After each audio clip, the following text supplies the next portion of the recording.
महिला विश्वचषक बुद्धिबळ स्पर्धेत अंतिम फेरीत धडक देणारी नागपूरची दिव्या देशमुख पहिली भारतीय ठरली आहे. दिव्याने माजी विश्वविजेती चीनची मातबार खेळाडू टन झनगुइया हिला पराभूत केले. यासह ती महिला कॅडेट्स स्पर्धेत पात्र ठरली आहे. ऐतिहासिक दुहेरी कामगिरीसाठीही मुख्यमंत्री देवेंद्र फडणवीस यांनी दिव्या देशमुखचे कौतुक केले आहे.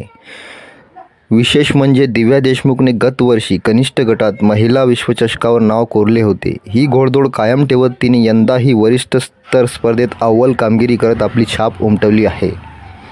दिव्या देशमुख जन्म 9 डिसेंबर 2005 ही एक भारतीय बुद्धिबळपटू आहे, जिला मास्टर, ग्रँडमास्टर अँड आंतरराष्ट्रीय मास्टर ही पदवी मिळाली आहे.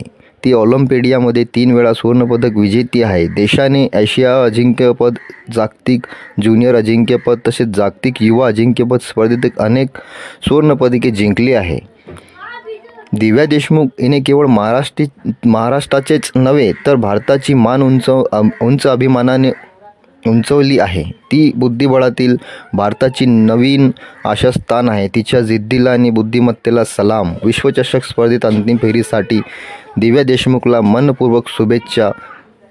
यश हे देशातील प्रत्येक युवक युवतीसाठी प्रेरणादायी ठरणार आहे, अशा शुभेच्छा मुख्यमंत्री देवेंद्र फडणवीस यांनी दिलेल्या आहे.